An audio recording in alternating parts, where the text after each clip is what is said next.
All right, back to Canberra now, and an important visit's underway to this country from the head of the global agency responsible for policing nuclear material made, held, traded or transported by countries involved with it. The Director General of the International Energy Agency, Rafael Grossi, has come to hold early talks with the government on its aspirations to own nuclear-powered submarines. He's held talks with Deputy Prime Minister and Defence Minister Richard Marles, and has publicly expressed his hope that Australia will be fully open and transparent so it meets all of its obligations under the Nuclear Non-Proliferation Treaty. Well, one of Mr Grossi's expectations is that the Royal Australian Navy might allow regular inspections of its nuclear submarines when we get them, so the fuel on board can be actively monitored. Now, that would need to be negotiated, though. He's explained the broad purpose of this trip and his expectations to 7:30. In this case, it is a complex thing to do because we're talking about a vessel that goes out in the seas for long periods of time. So we have to find ways around that fact for our inspectors to be able to ascertain that the nuclear material that has been loaded into the ship is there when it comes back to shore. And you can see more of that interview on 7:30 tonight with Sarah Ferguson. Well, Alan Kuperman is a coordinator for nuclear proliferation prevention at the University of Texas in Austin. He's taken a very keen interest in Australia's decision to not only go nuclear, but more importantly, to go nuclear with the highly enriched nuclear fuel used by American and British reactors. That's the same material that can, under certain circumstances, be made into bombs and which really attracts strong interest from the Atomic Energy Agency. Alan Kuperman joined us a short time ago. Alan Kuperman, welcome back to Afternoon Briefing. It's timely to talk because the IAEA Secretary-General Rafael Grossi is in Canberra for talks about the nuclear submarine AUKUS regime here. Can we start with a question about what pertains with inspections of US Navy nuclear submarines? Does the IAEA gain access to those currently? No. There are 6 countries in the world that have nuclear submarines currently. They all are countries that have nuclear weapons. They are not subject to IAEA inspections. There are no IAEA inspections of nuclear submarines so far. So where would Australia stand? Obviously, there's a long way to go in negotiations here with the IAEA, but would Australia be able to exercise sovereign rights to negotiate with the agency, or would it be forced to defer to its partners in the UK or more particularly the US? Could its hands be bound by those relationships? I think so far it's working cooperatively. There's a task force, including US, Australian, and UK representatives, and they're all talking with and meeting with the IAEA. So I don't think there's any question of something being imposed on Australia. The question is whether any sort of regime would be adequate to prevent proliferation by Australia or by another country that followed Australia's example.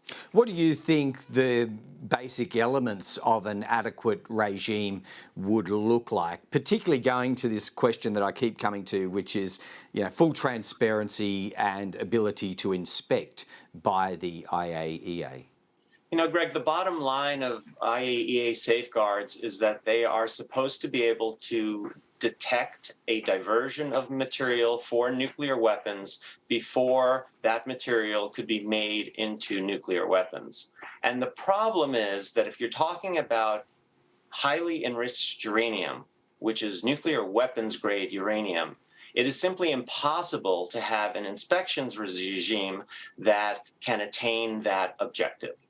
In other words, if Australia goes for HEU-fueled submarines, it's impossible for the IAEA to provide timely detection of a diversion for nuclear weapons. I know you're a strong proponent of low enriched uranium, but let's assume for the purposes of this conversation that Australia does in fact go with highly enriched.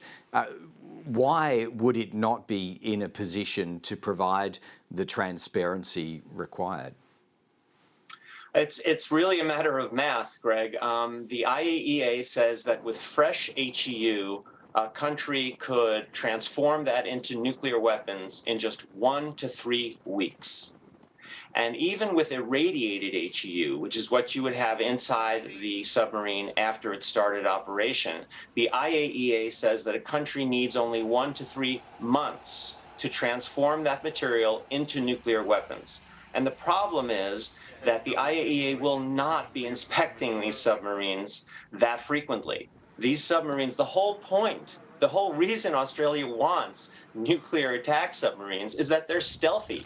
No one can find them. If you tell the IAEA where they are, then everybody knows where they are. So if there will be inspections, they will be, I don't know, every year, something like that, and they won't even cover the entire submarine. What is the IAEA going to do? Hire a SEAL team, and they're going to go underneath the water and make sure that no one's cut the hull underneath the sub? So no, there's no way that IAEA inspections can assure timely detection of a diversion of nuclear weapons grade uranium.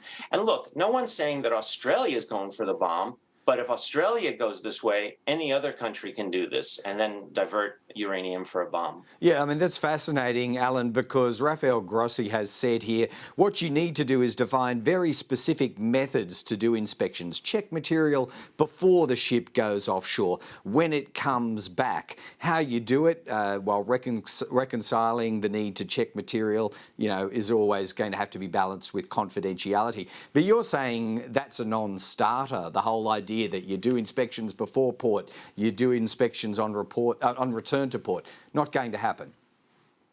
I mean, they can do those inspections, but it will not achieve the IAEA's detection goal, which is the whole point of safeguards.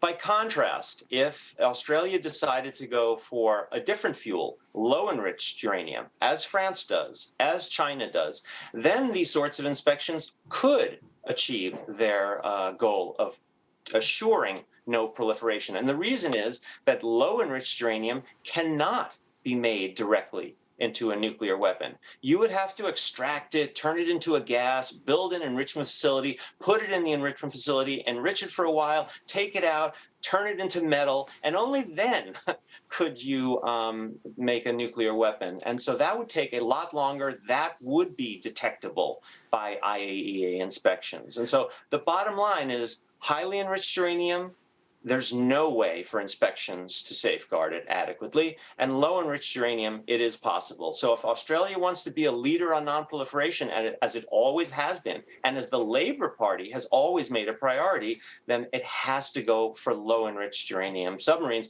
either from the US or from France. So let's turn our mind to that possibility, which I guess a few months ago we might have thought was remote only, that Australia would go with low enriched. Do you think that the AUKUS deal will outlive the Biden administration? The reason I ask is there've been some writing about US naval top brass being blindsided by it, not at all in favour of it, even to this day. I think that both in the U.S. and Australia, nobody wants to just abandon the AUKUS agreement.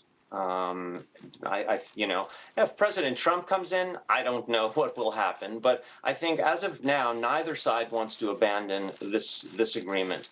And so then, but the question is, might they modify its implementation in some way? And what I can tell you is, when I saw you in March, there had been no discussions between the U.S. and Australia on low-enriched uranium possibility. And as of now, there have been discussions between the U.S. and Australian governments on the possibility of a low-enriched uranium submarine. Australia hasn't requested such a submarine. The U.S. has not said that it can deliver such a submarine, but they're at least talking about it. And that's a big change since since I met with you in March and since your new Prime Minister came into office. Okay, so one quick and final follow-up on that, Alan. If it were to be pursued, what would the thinking be? Well, what would the presumption be anyway, that maybe Australia would become something of a test bed for this development that's been underway or funded for some time anyway in the United States?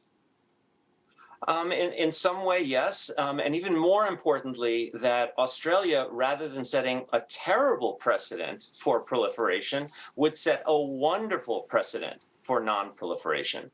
Because Australia, if it went for low enriched uranium submarines, and Australia doesn't have an enrichment program, and Australia doesn't have a reprocessing program for spent fuel, it would mean that Australia would show how you can have nuclear submarines with no risk of proliferation. So it would be not only good for Australia, but really a great example for the world. And as I said, they could go with such submarines from the U.S., or if the U.S. says it's not possible, Australia could reopen relations discussions with France, which already produces LEU submarines, and in fact could probably provide a submarine quicker than the U.S. could provide a submarine. Wow, what a circular journey that would be. Alan Kuperman, we'll keep across developments with you. Go and enjoy the rest of the 4th of July where you are. Thanks very much. Have a great night. Oh, have a great day.